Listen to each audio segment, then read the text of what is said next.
ஆண்டவராக இயேசு கிறிஸ்துவின் நாமத்தில் என் அன்பின் வாழ்த்துக்கள். இந்த காலை வேளையில் நம்முடைய தியானத்திற்காக நாம் தெரிந்து கொள்கிற வேத வசனம் எரேமியா தீர்க்கதரிசன புஸ்தகம் 32ஆம் அதிகாரம் 17ஆம் திருவசனம். உம்மாலே செய்யக்கூடாத அதிசயமான காரியம் ஒன்றுமில்லை. எரேமியா ஒரு ஜெபத்தை ஏறெடுக்கிறார். தன் கைகளை வானத்துக்கு நேராக ஏறெடுத்து, வானத்தையும் பூமியும் உண்டாக்கினவர் நீர், உமாலே செய்யக்கூடாத ஒரு அதிசயமான காரியம் ஒன்றுமில்லை. நம்முடைய தேவனால் செய்யக்கூடாத காரியம் ஒன்றுமில்லை. First of all, we should realize that God is God of all God. He is the Lord of all the Lords. He is the God who gave His life for us. First of all, we should realize who is our God. யார் நம்முடைய தேவன் என்பதை நாம் அறிந்து கொள்ள வேண்டும். அவரால் செய்யக்கூடாத ஒரு அதிசயமான காரியம் ஒன்றுமே இல்லை. ஒன்றுமே இல்லை. அவரால் செய்ய முடியாத காரியம் ஒன்றுமில்லை. விஞ்ஞானிகள் கண்டுபிடிக்கிறார்கள். புதிய புதிய கண்டுபிடிப்புகள், ஆச்சரியமான கண்டுபிடிப்புகள், அற்புதமான கண்டுபிடிப்புகள், பயங்கரமான கண்டுபிடிப்புகள். இதற்கு பல பெயர்களை நாம் கொடுக்கிறோம். ஹவு பிரில்லியன்ட் ஹி வாஸ், எவ்வளவு ஞானமானவர், அவர் இதை கண்டுபிடிச்சார், அதை கண்டுபிடிச்சார். நான் கேட்குறேன், ஒரு சயின்டிஸ்டாவது ஒன்றும் இல்லாமலிருந்து ஒன்றை கண்டுபிடித்தாரா? ஒரு பொருளும் இல்லாமல், ஒரு பொருளையும் வைக்காமல், மூலப்பொருள் ஒன்றும் போடாமல் எதையாவது ஒன்றை கண்டுபிடித்தார்களா? எதை கண்டுபிடித்தாலுமே there is a thing, there is a matter involved in it. ஒரு பொருளோ ஒரு காரியமோ அதுல கலந்திருக்கும். இப்ப சிலிக்கானை வைத்து நிறைய செய்கிறார்கள். அந்த சிலிக்கான் அது ஒரு மூலப்பொருள், அதை வைத்தான் செய்கிறார்கள். கூடங்குட அணுமின் நிலையம், அதுல ஆட்டம்ஸை வைத்து ஆட்டம் போடுகிறார்கள். இப்படி பல பல பல உலோகங்கள், பொருட்கள், இவைகளை வைத்துதான் ஒரு பொருளை கண்டுபிடிக்கிறார்கள். நம்முடைய ஆண்டவர் அப்படி அல்ல. நாம் அறிந்து கொள்ள வேண்டிய ஒரு முக்கியமான காரியம் இதுதான். அவர் ஒன்றும் இல்லாமல் என்று ஒன்றை பெயர் சொல்லி அழைக்கிறவர். அவர் கூப்பிட்டால் மின்னல்கள் இதோ இருக்கிறேன் என்று சொல்லி வரும். அவருடைய சத்தம் அக்கினியை பிளக்க செய்கிறது. அவருடைய சத்தம் காதேஸ் வனாந்தரத்தை அதிர பண்ணுகிறது. இது வேதத்தில் நான் வாசிக்க முடியும். அப்ப தேவனுடைய சத்தம் வானத்தையும் பூமியையும் உண்டாக கடவுது என்று சொன்ன பொழுது, he created the heaven and the earth by his word. அவருடைய வார்த்தையினால் அதை உண்டாக்கினார். ஒரு கைப்பிடி மண்ணை எடுத்து அதை உண்டாக்கவில்லை, அவர் வார்த்தை. He spelled the word. Automatically the thing was created. So அவர்தான் உலக இரட்சகர் மாத்திரமல்ல, உலகத்தை உண்டாக்கின கர்த்தர். வானத்தையும் பூமியும் உண்டாகவே கடவுது என்று சொன்ன பொழுது அது உண்டானது. அந்த வானத்திலும் பூமியிலும் சகல அதிகாரம் அவருக்கு கொடுக்கப்பட்டிருக்கிறது. எனவே மனிதனை ரட்சிப்பதற்கு வேறு ஒரு காரியத்தை அவர் பயன்படுத்தவில்லை. தம்முடைய சொந்த குமாரனாகிய இயேசுவை இரத்தம் சிந்த வைத்து, தம்முடைய சொந்த குமாரனாகிய இயேசு கிறிஸ்துவின் இரத்தத்தின் புண்ணியத்தினாலே தம்முடைய ஜனங்களை மீட்டு காத்து எடுக்கிறார் என்பதுதான் உண்மை. நீங்களும் நானும் அவருடைய இரத்தத்தினாலே நாம் ரட்சிக்கப்பட்டிருக்கிறோம். அப்ப இந்த காலை வேளையில ஒரு காரியத்தை அவரால் செய்யக்கூடாத காரியம் ஒன்றுமில்லை. Nothing is impossible for God. தேவன் சகலவற்றையும் நிறைவேற்ற வல்லவராய் இருக்கிறார். We should believe in him. Nothing was impossible for our God.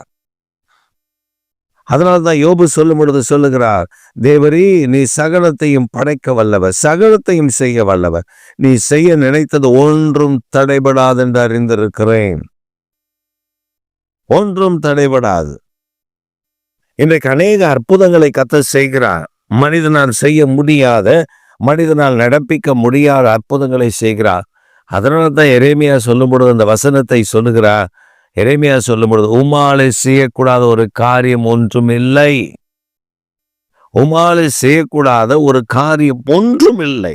Everything was possible by God. அவர் ஒன்றும் முடியாது என்ற ஒரு காரியம் நம்முடைய தேவனிடத்தில் இல்லை. எல்லாம் it's possible.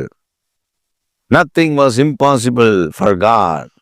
All things was possible by our God. வியாதியோடு ஒரு மனிதன் வருகிறான். அவன் விசுவாசித்தான். அவன் வியாதியிலிருந்து ஒரு விடுதலையை அப்பொழுதே அவன் பெற்றுக்கொள்ளுகிறான். ஒரு சமயம் நாங்கள் வேதாகம கல்லூரியில படித்துக் கொண்டிருக்கிற நாட்கள், இந்த நாட்கள் 2001 வருஷம், கிராஜுவேஷனுக்கு முன்பு. எங்களுக்கு கிராஜுவேஷன் எப்பொழுதுமே பிப்ரவரி மாதம் இருக்கும். இது ஜனவரி மாதத்தில் ஒரு பெரிய கூட்டம் ஒன்று நடக்கிறது தமுக்க மைதானத்தில். ஜான் 3 என்று சொல்லுகிற ஒரு தேவ மனிதன் வந்து கர்த்தருடைய வார்த்தையை பிரசங்கிக்கிறார். அவர் பிரசங்கிக்கும் பொழுது ஒரு காரியத்தை அவர் சொன்னார். இந்த கூட்டங்களில் பல அற்புதங்கள் நடக்கும். வியாதிஸ்தரை அழைத்து வாருங்கள், இயேசு உங்களை குணமாக்குவார். I am not Jesus. I am not a healer, but whom I am worshiping, our God is Jesus Christ. He can heal every sickness. இயேசு கிறிஸ்து சகல வியாதிகளையும் குணமாக்குவார். Every sickness, whatever the sickness you had, come to Jesus. He will heal you. அவர் உங்களை குணமாக்குவார் என்று மிக அழகாக சொன்னார். அப்பொழுது நாங்களும் அந்த கூட்டத்திற்கு எங்களை வாலண்டியர்ஸராக போட்டிருந்தார்கள். ஏன்னா அது பெரிய கூட்டம், திரளான ஜனங்கள் வருகிறார்கள். அவர்களுக்காக ஜெபிக்க வேண்டுமென்றால், அவர்களுடைய காரியத்தை கேட்க வேண்டுமென்றால் ஊழியக்காரர்கள் வேண்டும். அவ்வளவு அந்த பைபிள் காலேஜ் எல்லா மாணவர்களையும் அதில் அனுப்பியிருந்தார்கள். 3 ஆண்டு மாணவர்களும் அதில் இருந்தார்கள். நாங்களும் ஃபைனல் இயர், அதாவது கிராஜுவேஷன் மாணவர்களும் அதில் இருந்தோம். 3ஆம் ஆண்டு மாணவர்களும் அதில் இருந்தும். நாங்கள் பார்த்ததை உங்களுக்கு சொல்லுகிறேன், மிகைப்படுத்தி நான் சொல்லவில்லை. அப்பொழுது அங்கே அவர் அற்புதங்களுக்காக ஜெபிக்கிறார். பயங்கரமான அற்புதங்கள், அடையாளங்கள் நடக்கிறது. நாங்கள் பார்க்கிறோம். ஜனங்கள் விடுதலை பெற்று மகிழ்ச்சியோடு துள்ளுகிறார்கள். சிலருக்கு என்னென்னமோ பெரிய பெரிய அற்புதங்கள் எல்லாம் நடந்தது. நாங்கள் நின்று கொண்டிருக்கிற எங்கள் பகுதி அருகில் ஒரு நன் சிஸ்டர் ஒருவரை, இன்னொரு நன் சிஸ்டர் அவர்கள் தாங்களாக 2 பேர் அவர்களை தாங்கி பிடித்து கொண்டு வந்தார்கள். என்னன்னா அவங்களுக்கு கண்ணு தெரியாது, 2 கண்ணும் தெரியாது. இந்த கூட்டத்துக்கு போனா ஒரு அற்புதம் நடக்கும்னு சொல்லி யாரோ சொன்னதை கேட்டு அவர்கள் அந்த கூட்டத்துக்கு வந்திருந்தார்கள். என்ன ஒரு ஆச்சரியம்! அவர் சொன்னார், பர்த்திமேயுடைய குருடனை பற்றி அன்றைக்கு பேசினார். பர்த்திமேயு குருடனுடைய கண்களை இயேசு திறந்தார்.